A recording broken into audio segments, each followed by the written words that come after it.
Pity the mother who says, I'm just going to give up my life for my children. Self-sacrifice is not noble.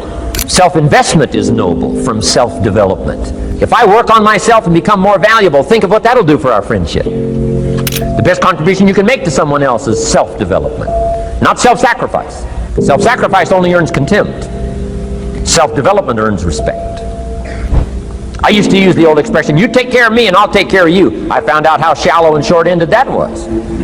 I changed it to read like this, I'll take care of me for you, if you will please take care of you for me. And this is part of it, the personal development, that we work harder on ourselves than we do on our job. And it takes, I think, this scenario of disciplines, these abilities, to acquire those gifts and those skills. Now we bring that to the friendship. Now we bring that to the marriage. Now we bring that to the family relationship as a father, as a mother. And we develop the strength and we develop the power. That's key.